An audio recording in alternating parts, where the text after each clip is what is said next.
てどうもありがとうございました。My name is Deidre Teagarden, and I am honored to be the Executive Director here at the Nisei Veterans Memorial Center. And we want to thank all of you for being with us this afternoon. Thank you very much. You know, we didn't know how many people were going to be here today. This is the first of a series of speaker series we will be having, and we just weren't sure. But if you look around and you see the standing room only crowd, I think we've done very well, and that is a testament to the men who are sitting to my right. They will be introduced a little bit later, but I would like to acknowledge the gentlemen starting from my far right, Mr. Harold Okumura.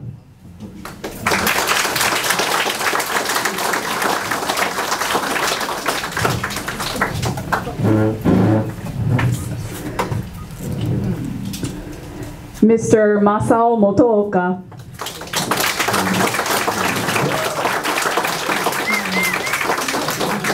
Mr. Tom Yamada could not be with us today, but David Fukuda will be sharing his stories a little bit later this afternoon. So he gets a lei as well. And Robert Nishida also was not able to join us today, but he is represented by his daughter, Ms. Arlene Puailihau. So we thank her for being here today.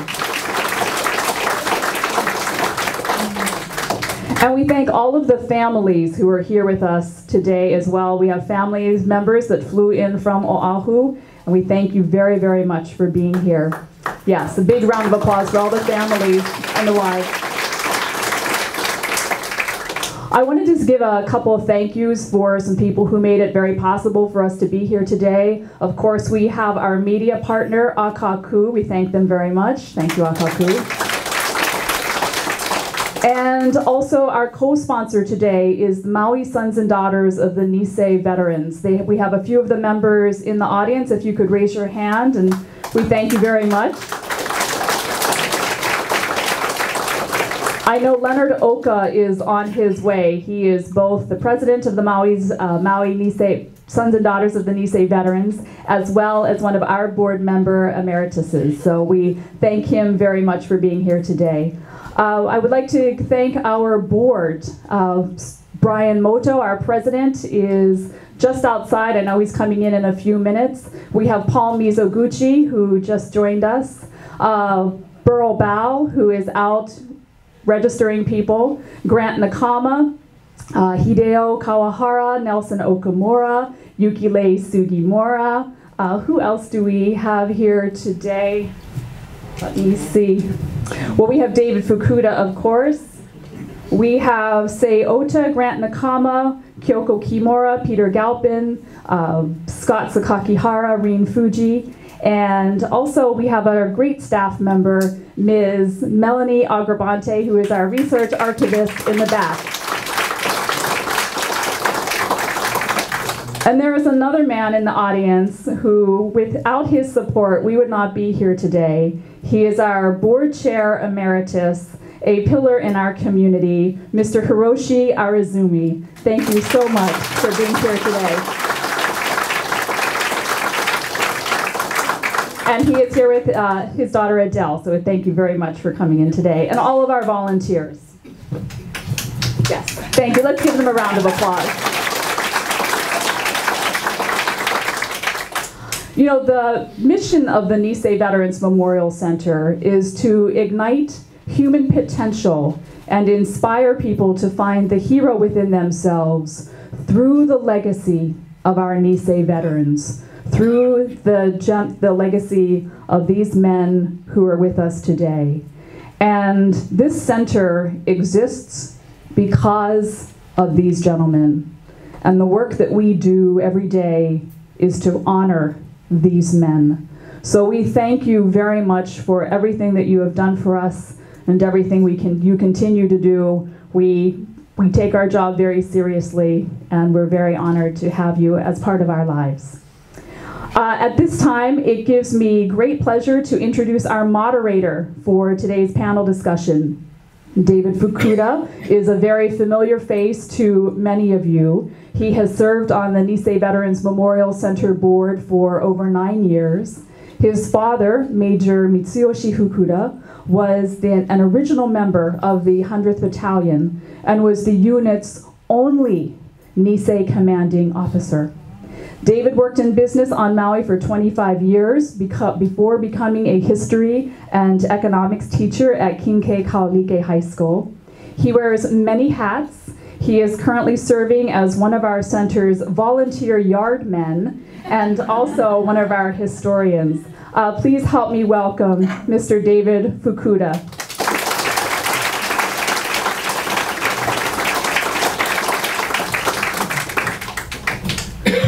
Good afternoon. Thank you so much for coming. We are pleased to have all of you in attendance to hear the stories of these men before you today. When each one is approached, they all hesitated, saying they had nothing special to share with us. And furthermore, these are events that happened 75 years ago and no one's interested in them. They agreed to speak when we told them only 10 people are coming to listen. This reluctance that they had is born by more than just a normal tendency of veterans not to speak of the war experiences.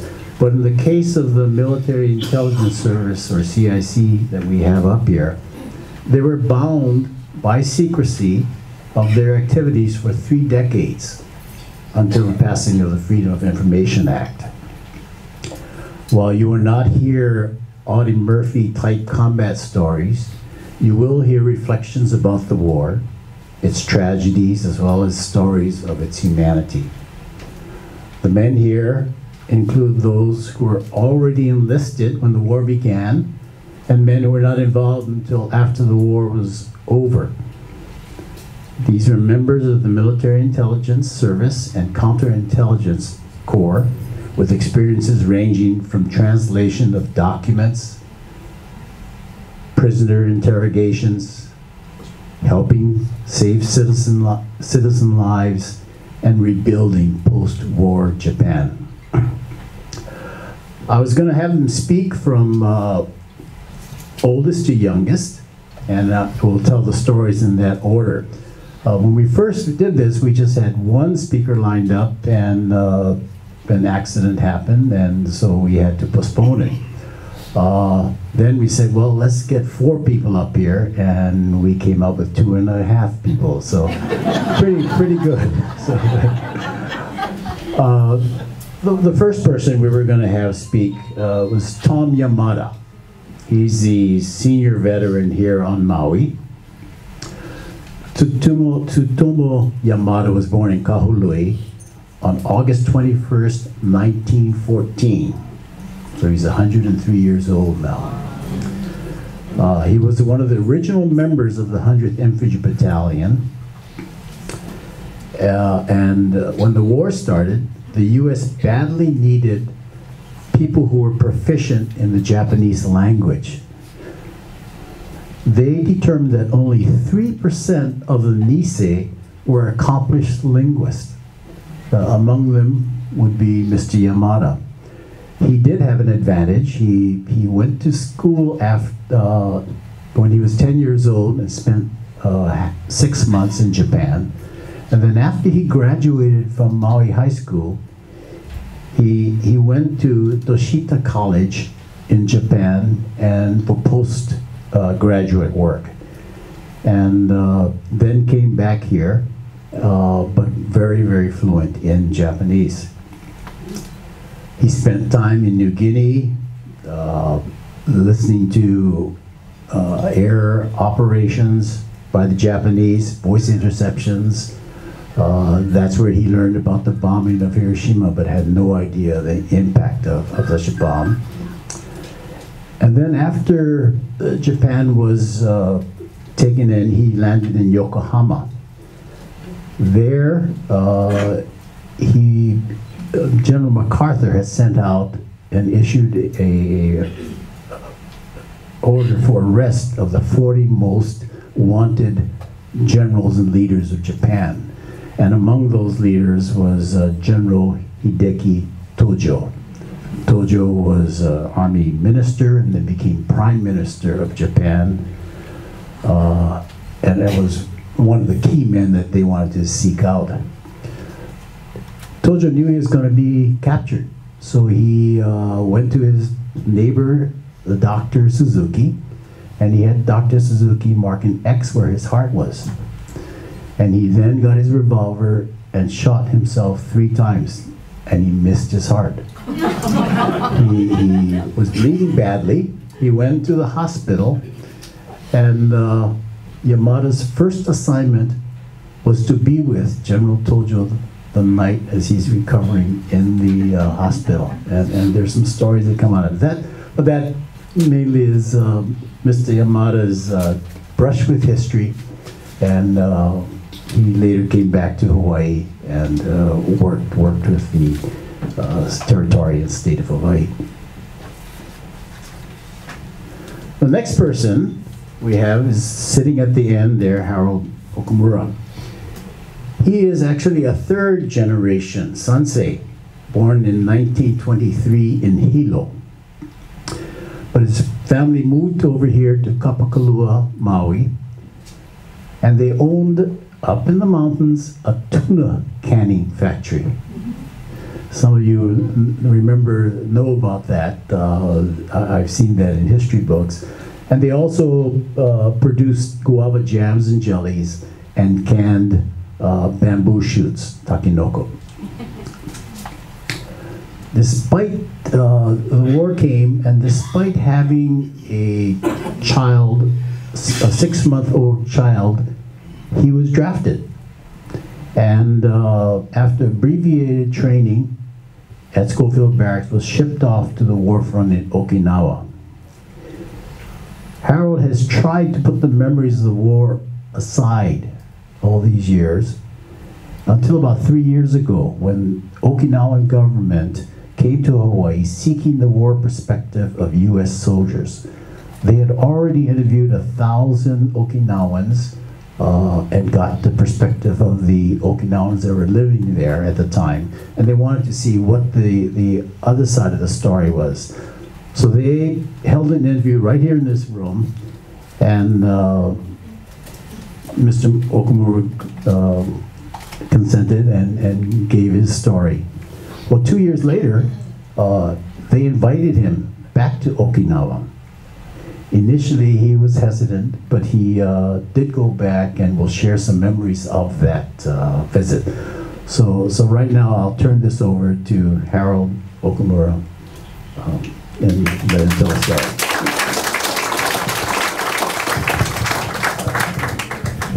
What am I to say now? You know what?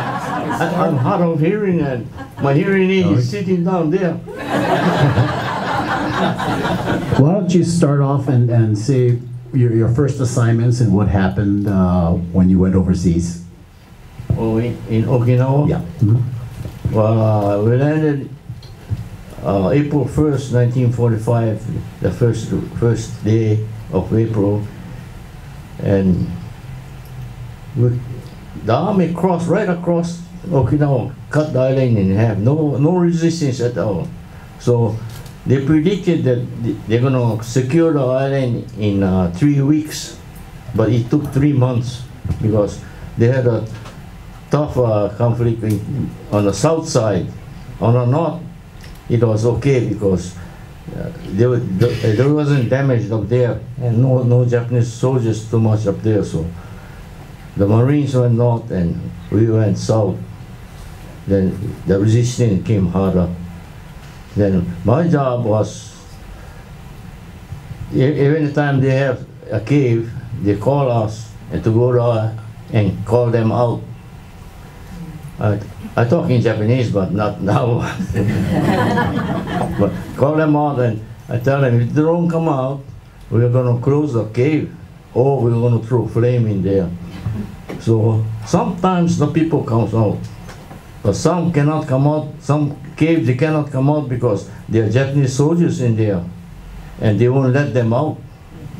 So we cannot help but call the tank and blow the flame in there, and then you see the kids running out all burned. It's sad, it's sad. That's why, and then when we get the people out, we tell them where to go, and we give them food and medicine, and take care of them with, tents so they can sleep. And then, I don't know what else you want me to know. Because, I don't know, it's been 70 years and I just want to forget about it, but then it comes like this now, I have to recall again, and it's bad. You had some experiences as you went to Mabuni in the Itaman district.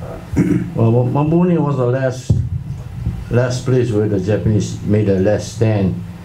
And before we went there, I saw the girls jumping over the cliff.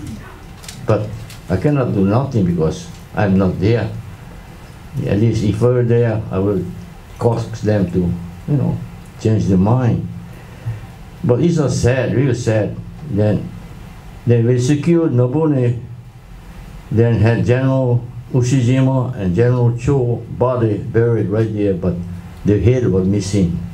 I think the soldiers took the head home or something, I don't know, in Japan. That's tradition, I guess. Yeah, after the war, after the campaign, they sent me up north to take care of the civilians coming out from the caves. So I had a job there. I thought, and then in August, the atomic bomb fell and they said the war is over. I thought I was coming home, but no, they told me we have to stay back and help them rebuild Okinawa. So we stayed back another year.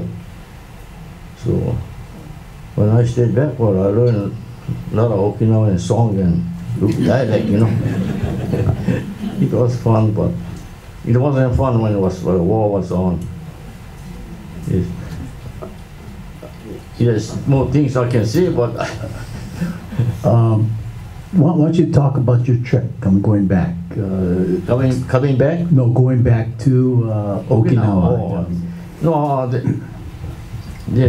don't know who's and somebody from Okinawa came here, interviewed me, and then he says they want me to be in Okinawa, come visit because free trip. But I didn't want to go because I saw all the horrible things. So I said no, I don't want to go. Then later on, my daughter said no, let's all go. So the whole bunch of us, I didn't want to go, but they said go, so we went. But it was a big surprise because they had all the cameramen and all the TV guys. Oh man, just like I won the war myself. But I was really surprised because I couldn't recognize where I was. They told me where we landed, but it was all different. In all houses, big cities, and they took me to the memorial museum. Oh, that was sad, yeah. They have all the pictures and all the, the names of thousands. It's really bad. So I told them, war is hell. If you're not in it, you don't know. It's bad. I cannot say, really, I saw gruesome things, civilians. I hate to remember that. So if you ask me some funny things, maybe better yet. Weren't there some nice encounters you had on that trip back? People came up and talked to you that were civilians there at the time? At the war? On the visit. On the visit? Yeah. Well, see, I can't remember already. On the visit, I come back, after they took me all around and we had a good time there. We just came back to Japan. We visited Japan, Kumamoto, Nagasaki, and then it was nice. I mean, it was worth the trip, but But I tell you, people, all is hell. All is hell. Any thought, going back to Kapakalua, I read once in the Hanzawa memoirs, they mention you driving everybody down in your truck to places. You had a flatbed truck or some covered truck that used to take people? To school, yeah. Huh? Hanzawas. Yeah. Yeah. They wrote down in their memoirs that you had a truck and used to drive a truck to... Oh, the school. Yeah. Yeah, because we didn't have any bus up way up Kapakalua. As a boondocks, nobody knew where Kapakalua was. I think they still don't know. So my dad made a ton-and-a-half truck into a bus, covered wagon, you know. And I used to drive the kids to school there. I used to go to school too there. So I don't know what, at that time was all right, but.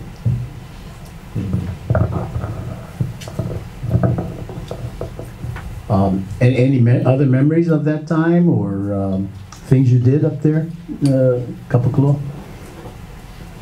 A little girl, they said, Huh? a little girl, they said was fat.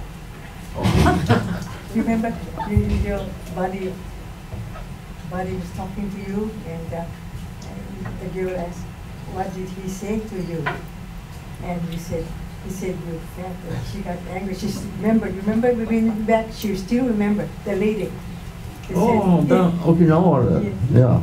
Well, 70 years so long ago, so when I visited there, there's only one man came up to see me. He's an old man already. So if I was the one that called him out from the Mabuni cave, I said, no, it wasn't me, it was somebody else. Yeah. I mean, I don't know whether he was going to praise me or shoot me. Then in up north, Sri I met another man that he came to me and says, oh, thank you very much for you to help me get my grandma out from the cave, you know, out.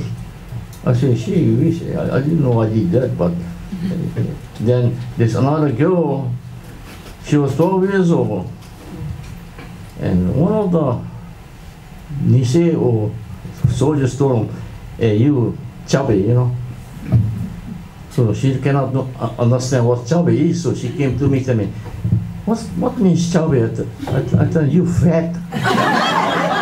Man, she remember me till 70 years old. I'll never say a woman is fat now. I learned a lesson, you know. I made myself beautiful. You beautiful. You see how wonderful it is to have his wife here. We offered him a drink before. She said no. Now she's prompting him all the way on this. Okay. Well, thank you very much, Mr. Okumura.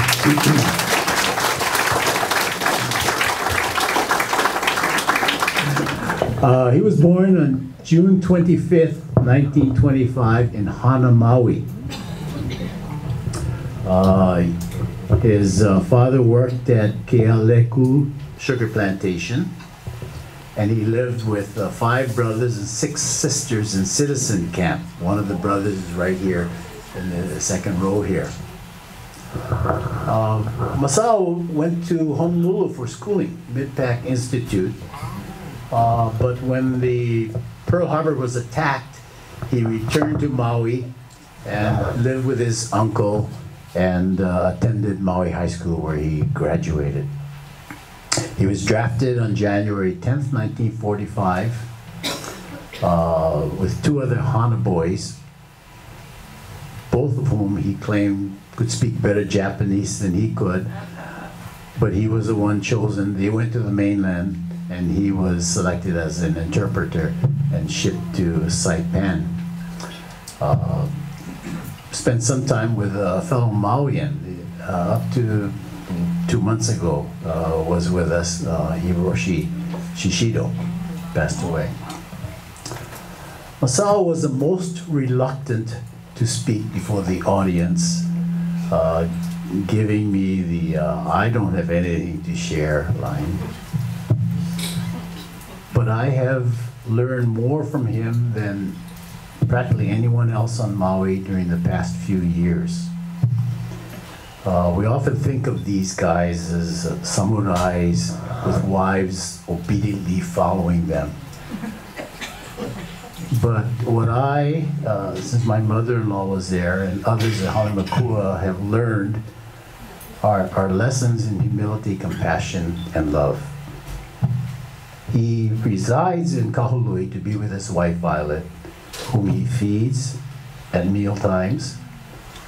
He goes with her to physical therapy, walks around the premises every day. Once every month or two, he is able to take her back to Hana and they spend a weekend there and come back here.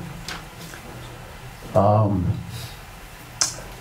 going to have him talk first about joining the Army and seeing what he can recall of that time, his training and so forth. So why don't you tell us a little about that period there.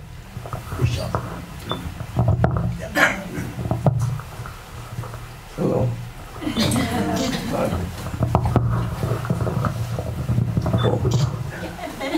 Okay. Okay. Well, you said everything for me, so I passed the talk. I'm not a speaker, so you know what I mean. Yeah, just talk about joining the Army. Well, I was going to what they call business school in Honolulu. Put it right. Put it up. Yeah, Canadian School of Business, and I was working as a bellhop at Moana Hotel. That was wartime. Huh? Then on January 10, 1945, had Uncle Ben sent a letter that he was going to join the army. So 3 boys from Hana went. Come on. It's good. Yeah. 3 boys from Hana went, was drafted. So we went to Schofield Barracks. That was in 1945. And then but we had winter clothing supposed to go to the mainland for training. But they kept me back. 3 boys, Kinoshita and Tokunaga and myself. And of all people, they kept me pulling KP and I didn't have no training. I mean, very little training in talking Japanese. So I was pulling KP and then what they call, they sent us to, they needed interpreters, so we had a small team of, I don't know how many, and then we went to Saipan. While I was in Saipan, I mean, the B-29s was bombing Japan because we were gonna invade her. So they were throwing incendiary bombs then. Then after that, I was going to different islands until I was shipped to Japan as an occupational. Yeah. And then I was stationed at the NYK building in Tokyo. That was in 1946, I think.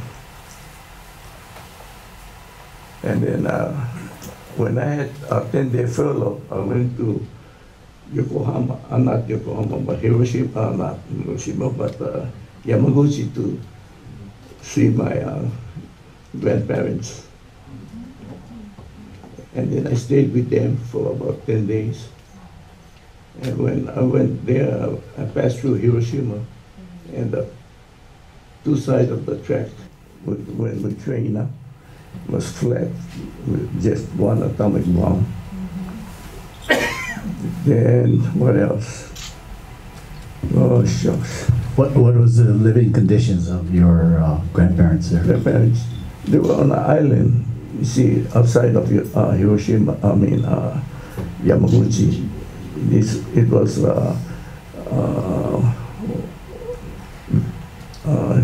Yamaguchi here. And then it's an island. We went by boat there. And then I stayed with them, and then what else? They were really poor, yeah. Oh shucks, I can't remember. So 70 years ago, whatever it is. I think anything else on the other islands? The other islands, you said you hopped from island to island. What happened there? What did you guys do? What do you call it? Translation. Interrogation? Yeah. Ask the questions. Okay. Yeah, he claims all he did was drink beer. But,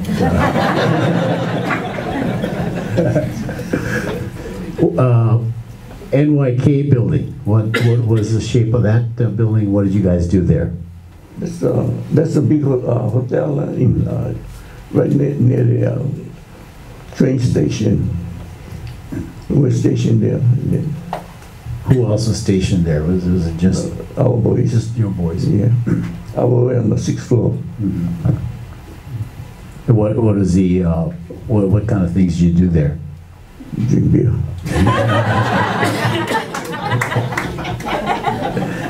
So after the war, you came back to Hawaii, right? And where did you go? Went back to Hana. To Hana, and who were you employed by? Hana Ranch. Hana Ranch.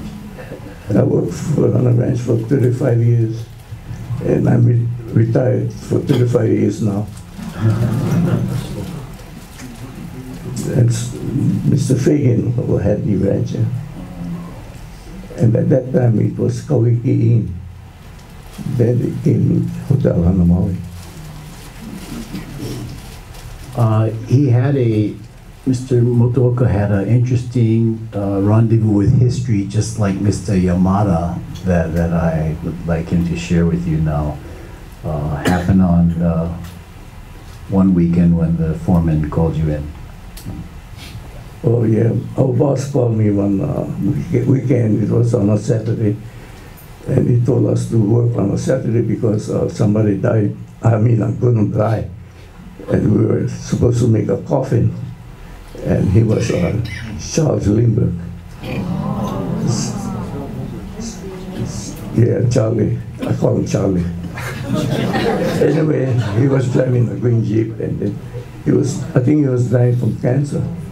So he had a friend in Kipahulu, Sam Pryor, big boss of Pan American, and he gave him a property in Kipahulu. So he came to Kipahulu to just live there with his wife. I think his wife was Ann Morrow, who writes books. But anyway, we made the coffee on the Saturday. After we finished the coffee, we couldn't even carry it because it was made from eucalyptus. And he wanted, this man is really humble, he's big guy, 6 feet over. And then, what else?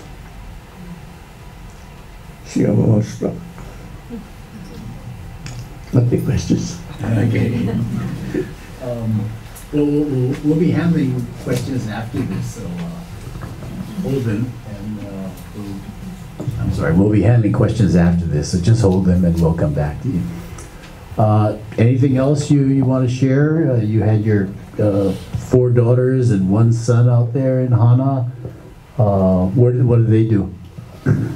Oh, 1, 2, 3.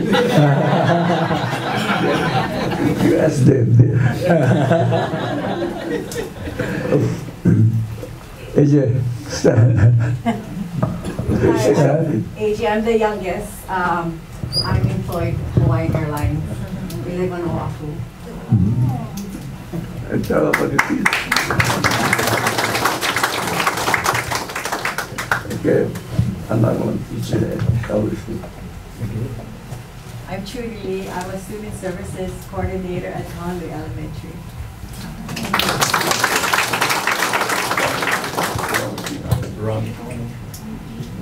Well, I'm Bobby Motooka. I used to work at HNS. Now I'm the safety director at Maui Electric.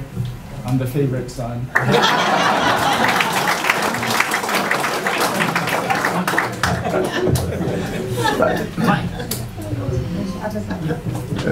My oldest in Honolulu. The oldest is in Honolulu, and we have another that passed away. So she's here with us in So spirit. who was the baby? Oh, okay. The favorite one. So this is the only one that went to school in Hana. Yes. Yes, all the others came to live with Auntie and went to Maui High on this side of the island. Okay, I was school with Betsy. Patsy Mink. Yeah. Okay. She was 44 grade.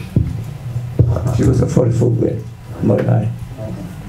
And H. Popo. She was Betsy Takamura.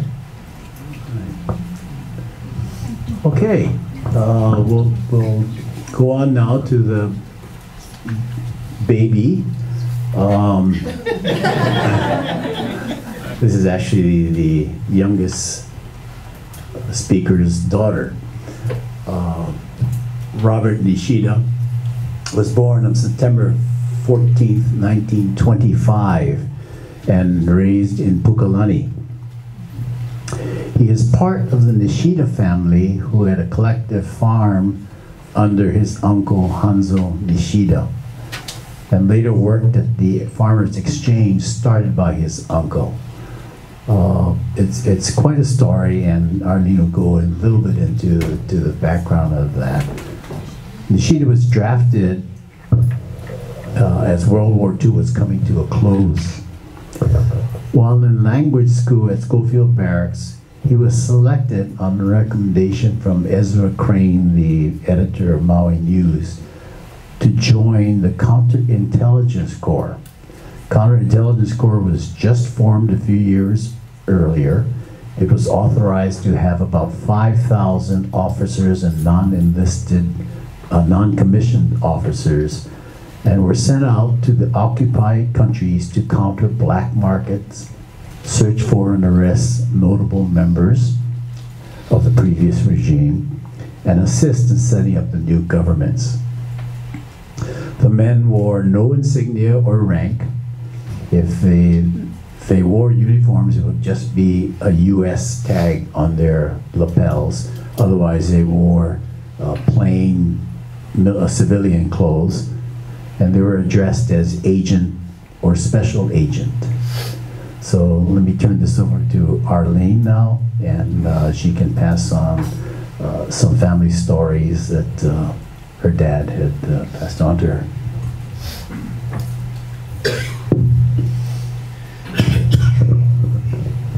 Okay, my name is Arlene Nishida Puailihau, and I am the daughter of Robert Nishida. They wanted me to talk about my Uncle Hanzo and how my father got involved. My father has been a farmer all his life, either part-time or full-time. So he grew up as a farmer's, son. And my Uncle Hanzo, his brother, my grandfather, and my father started Farmers Exchange to get all the farmers to work together. And my Uncle Hanzo had a lot of big ideas for men at that time. And he would tell my father often, look up and think big. Don't think small, because you're not going to make yourself anything, out of yourself, anything, if you don't think big. You got to give it a try. There's no harm in trying. So he would do that. And in fact, my Uncle Hanzo himself was summoned by the Japanese government at that time to go to Manchuria and try to teach them how to farm. When he went there, he never came back. And to this day, we don't know where Uncle Hanzo is. But my family has been in the pineapple and vegetable business. In fact, Uncle Hanzo's son started tropical fruit distributors in Oahu. So we're farmers through and through. So that might ask you, how did my father get involved in all of this? Well, he was drafted, and when he went to Schofield, that's when Mr. Crane, who knew him as a scout, being in the Scouts, knew him, and he suggested, to he was a provost marshal of Maui, Mr. Crane. He suggested that, my father get into the CIC, which was something new at that time. And my father didn't even know it. But he was called to go off to Saipan, like a lot of these guys were. But he didn't think anything about it. But he was told his commander told him, don't open this envelope until you get outside of Oahu. So he's thinking, what's going up here, But he finally opened it. He was told to go see the general on Saipan. And he spent some time on Saipan. He found out he was in the CIC, which is the predecessor of the CIA today. But what happened was he got his orders to see the general. The general wasn't there. He was sent to Nagasaki 1 month after the bombing of Nagasaki.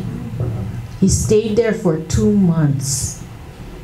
And what he did was he interrogated a lot of the prisoners in the prisons. And he would have to tell his commanders who to pass through and who to hold back for further questioning. And the Japanese are smart. They take off their insignias. So after a couple days, my father figured it out. He'd look at their military uniform, and he could see the shadow. So he knew who were the officers and who weren't. After 2 months, he was sent to Kagoshima. And in Kagoshima, he became the courier for the army, sending secret messages to Kyoto, their office. So he'd get on a train every Thursday, get on the train, take all the letters or whatever secret info, that they had gathered, and he would take it up to Kyoto and be back on Monday. So that was his job, and when he got out of the military, he was told he wasn't supposed to speak about it. So till this day, he holds it to his heart. He doesn't want other people asking questions what the CIC did during those times. And it's kind of like they brainwashed you, telling them they can't speak about these things. But he did see a lot of atrocities there. Like he went back to Nagasaki a few years ago, and the only building in Nagasaki, it was only one building. Everything was flattened.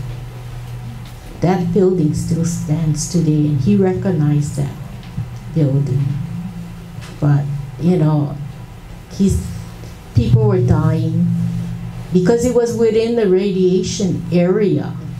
He had people coming to him with their flesh was practically melting off their bodies. He hired 2 girls. At the time, he didn't know. They were living in Hawaii, but on the mainland too. And their parents were told by the government, you gotta come back, we're gonna take care of you. We're gonna win the war. So the families went back to Japan.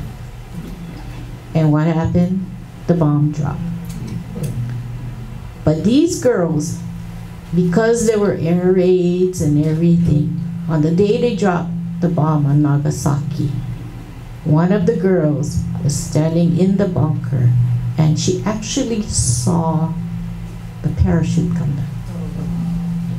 They heard the sirens. She kind of like, being a young lady in her teens, she kind of peeked out, and she saw this curious thing falling down, this big stuff attached to a parachute. And before it hit ground, about maybe 100 feet up in the air, it exploded. And that flattened all of Nagasaki. She was thrown to the back wall of the building that she was in. And luckily she made it. But what my dad didn't know was, until a few years ago, he didn't know he had a person he knew who actually saw the bomb being dropped. And you know, civilians, it hurts civilians, it hurts a lot of people out there. And she has a hard time, you know, going through that part. Yet she was an American living there because of her parents. But she was too young to fight to stay in the United States.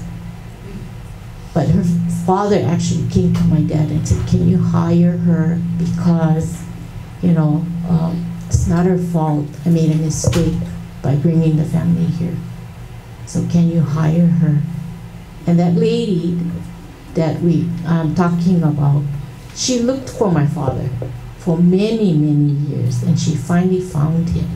She even came to our house about, say, now maybe 50, 40 years ago. And she's been writing to my father ever since. Recently, the letters have stopped coming because, you see, because of the radiation, a lot of these people have developed cancer. And my dad's, you know, he has cancer too, but he's one of the lucky ones. He's still living. So he's part of what there is a group in the United States called the Atomic Veterans, you know, the National Atomic Veterans Association.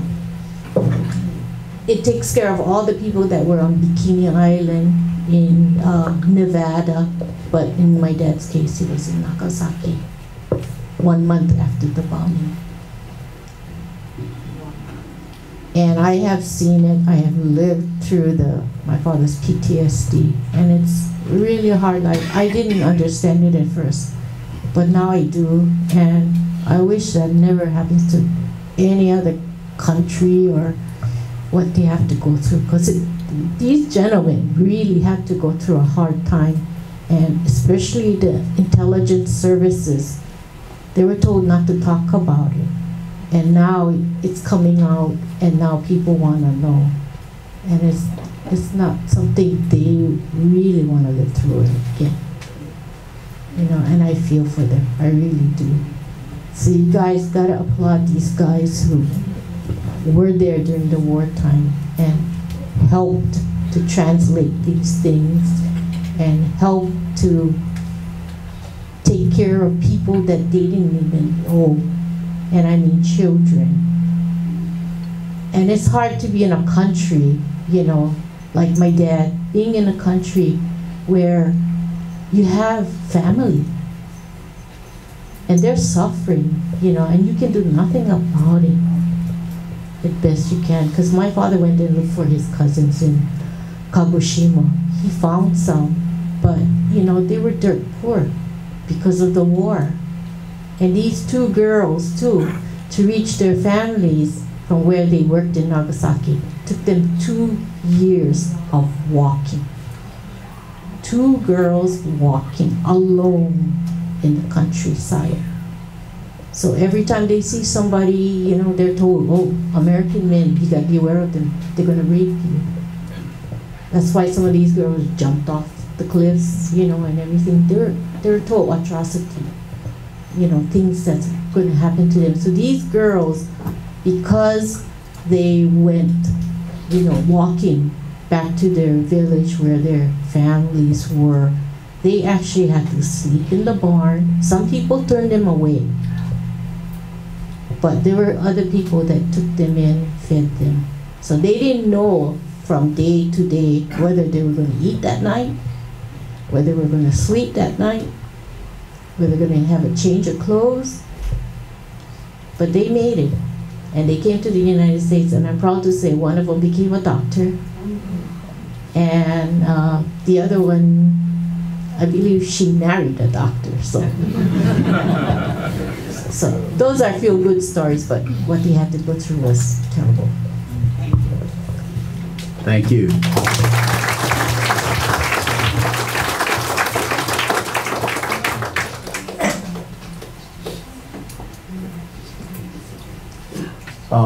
Before we go on, I just want to say a little bit about Hanzo Nishida and hope someday we'll be able to get this story. I have a family picture of him, and the biggest guy here is Hanzo, the uncle, and he was the one that started the farm. And the smallest one is her father. But he was a huge man, 6 feet 2, 250 pounds, and just very dynamic.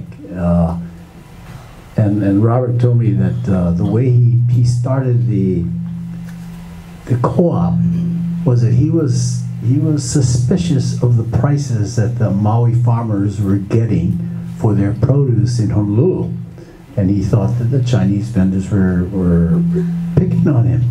And so they kept on saying, well, the thing comes in, it's all junk, so we have to sell them cheap, so we just give you so much money. So he went on the barge, and he went over with the produce, and saw it come in, and said, hey, that's not bad.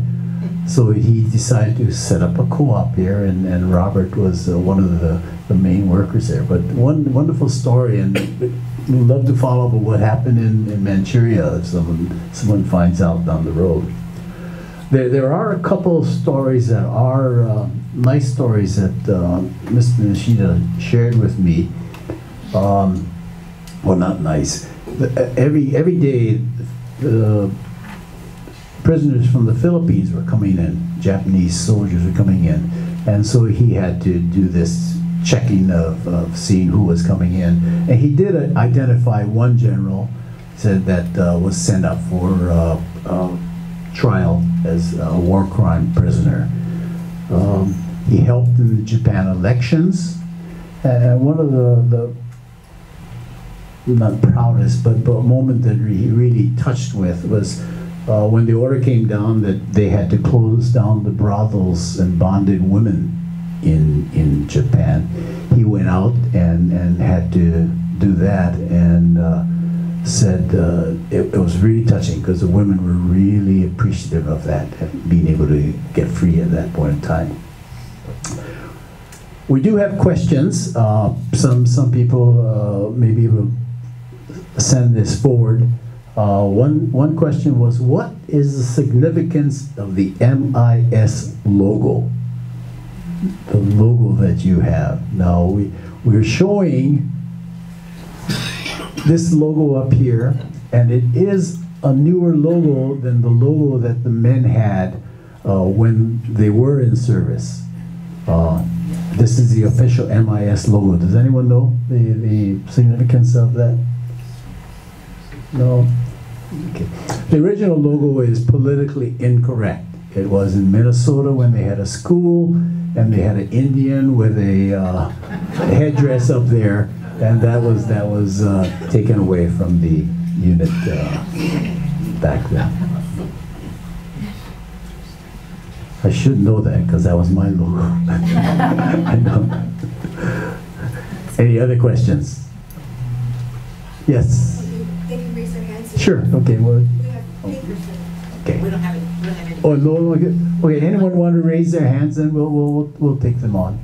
Any questions? Yes.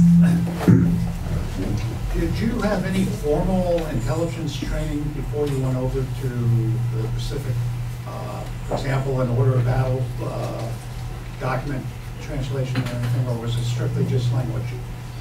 Did you hear that when you went over and your training at Schofield Barracks, did they teach you the battle order of the Japanese Army, weapons you had to look for, different questions to ask?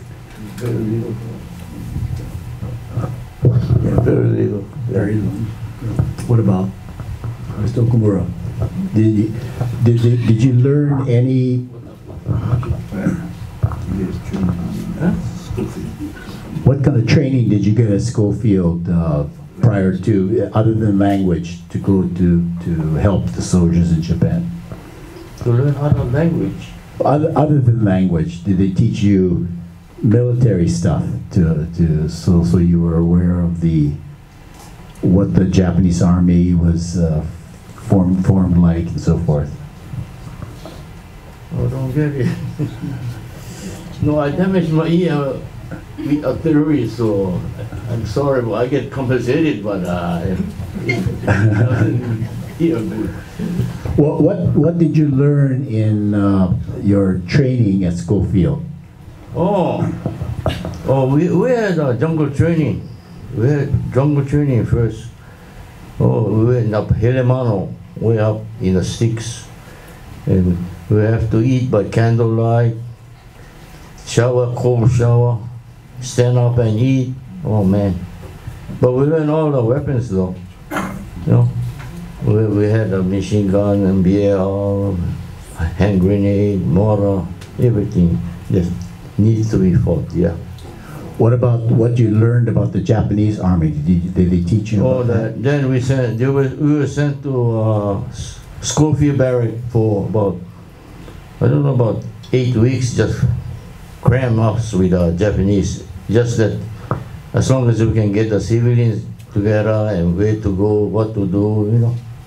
That was it. And we were expendable, man. They go to the front, go in on the, call them out.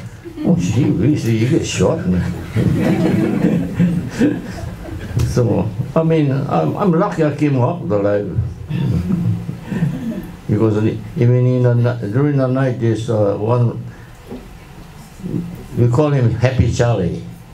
He has a cave well sealed, you cannot find it. But during the night, he opened the trees, then shoot the artillery, 1, 2, 3, 4, and then he closed them up again. He couldn't find them until they, when they think of boom, how many seconds, then they pinpoint where they got him. Oh, that thing did damage, he killed all the civilians. Because he was just shooting around. Yeah, we were, and then these kamikazes, they come in. Because the invasion had 1,200 ships, all kinds, tankers, hospital, troop ships. So the kamikaze used to come in the evening. Oh, they get a nice target, anything they like, But a lot of them missed though, because we caught one pilot that he missed the Cadena airport. And he was a young boy though, 16 years old. So we tell him, what you did? He says, oh, they teach me for about 24 hours how to fly, one way. One way, that's all. So that's suicide.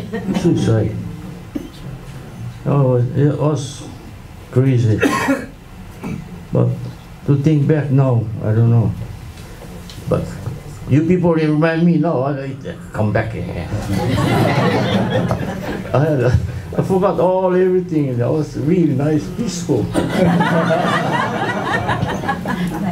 The only bad time now I'm going to get is my wife. Okay, thank you.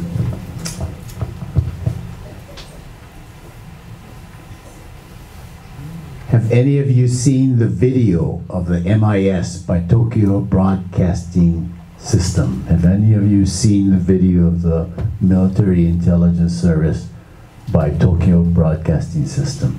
Anyone here? No? Okay.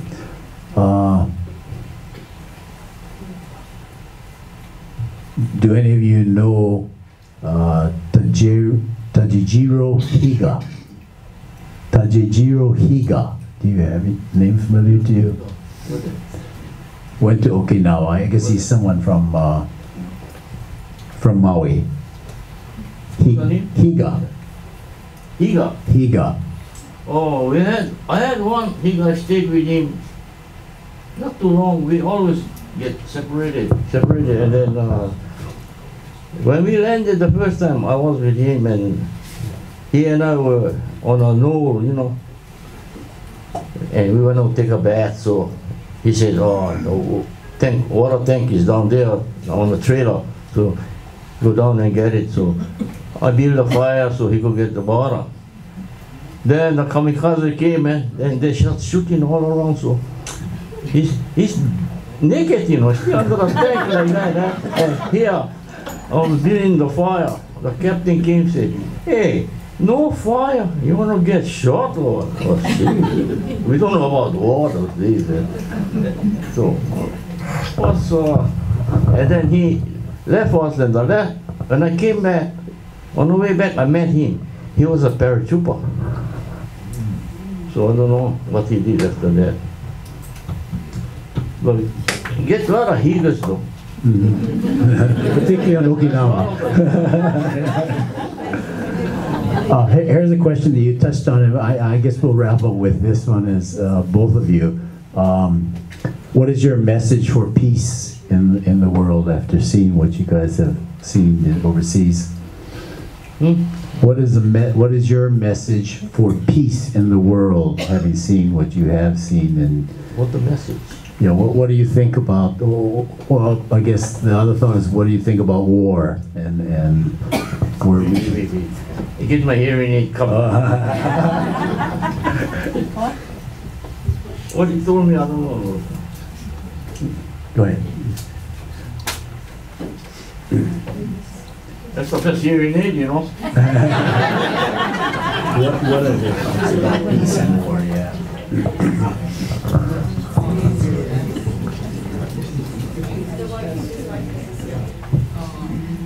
What is your message for peace? But he never listens to her. Oh, well, the message I can give is, don't ever start a war though, man.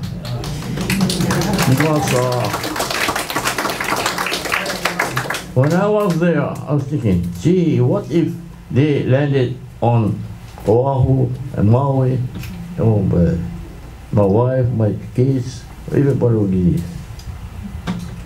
They mean. Especially Japanese soldiers, man, they ask for the emperor to go. Yeah, I would say, try to be friendly with everybody, and then we don't have any war. I tell you, that's the best. I don't know what Trump will do, but.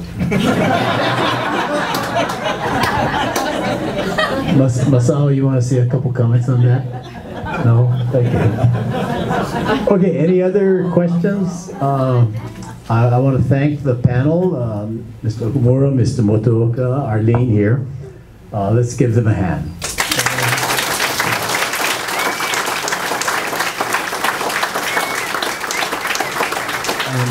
And thank all of you for your attendance and continued support of the Nisei Veterans Memorial Programs. I'll call on our Executive Director, Deidre Teagarden, to close off the session. Wasn't that an amazing afternoon? I don't think that there are words great enough to thank you for coming in today, for sharing these stories that you've not shared, and for sharing your words of wisdom for a world of peace, not starting war. But we thank you so very, very much. We are deeply indebted to you and have a great deal of gratitude to you and your families and everybody. So we thank you all so much for coming out today. We hope that you've enjoyed your afternoon. We do have some snacks outside as you are going, thanks to Evelyn Kaya. But thank you again for being here. Yes, Miss Joe? You have a message. What is your message, Joe? Yes. Peace will begin with each one of us. It doesn't come by if everyone will start to look in their hearts and just love, peace, and harmony. That's where we start. Then there'll be no more wars or reason for them. And on that note, we thank you very much for being with us today. May peace be with you. Thank you.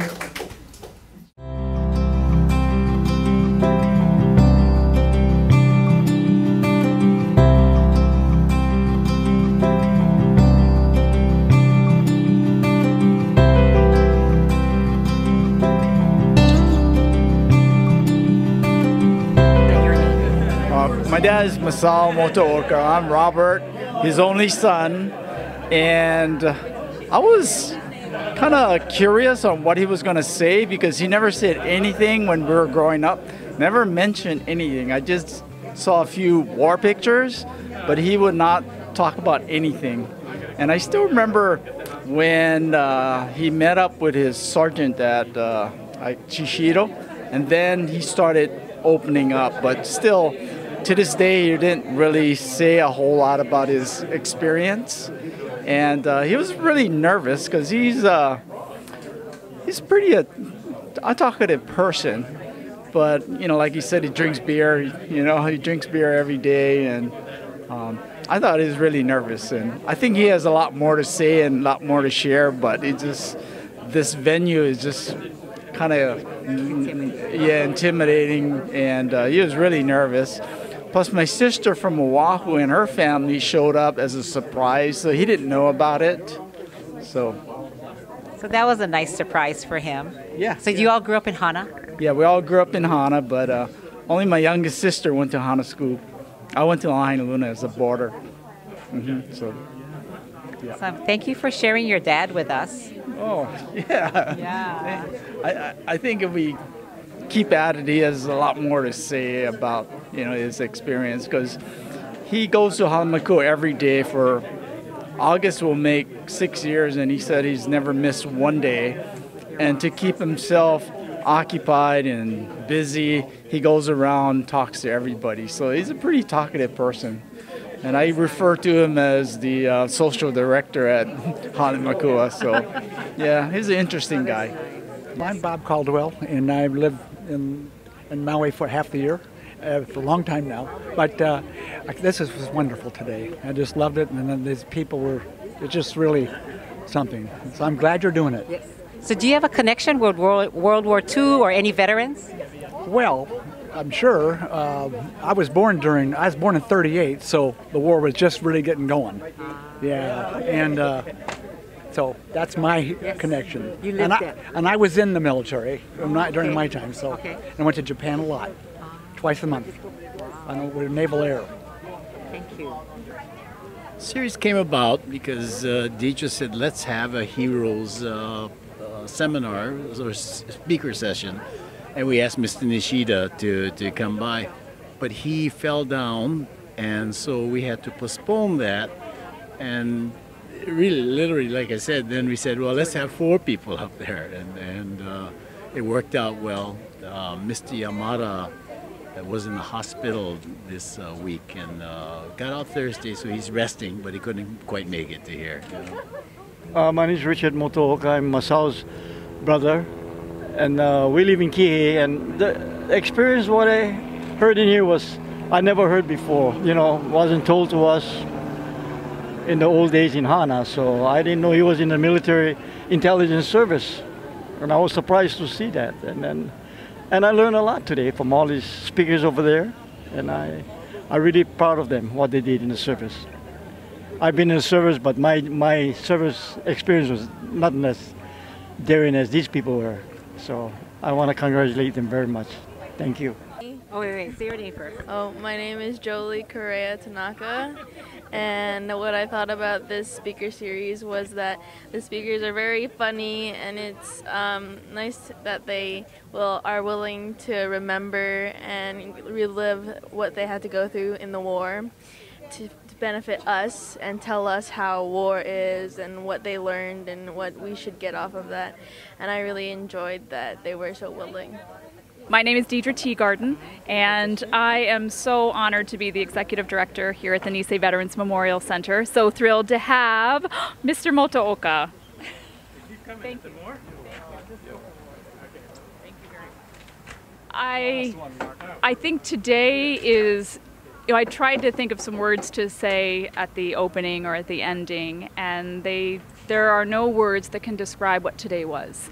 I think we are so blessed and honored and privileged to have these gentlemen, Mr. Motooka, Mr. Okumura, and then of course Arlene representing her father, Robert Nishida, to share their stories of life and war and the ultimate message of peace, and that we shouldn't start the wars to begin with, but Just an honor to be here and to be with our Nisei veterans who've done so much for our community over the years. You know, when they came back from the war, they didn't stop. They created the Hawaii and the Maui that we have today, and I'm very thankful to be here and so thankful to have wonderful board members like you and everybody else. Thank you, Deidre. We're so grateful you're with us. The pleasure is all mine. Arigatou gozaimasu.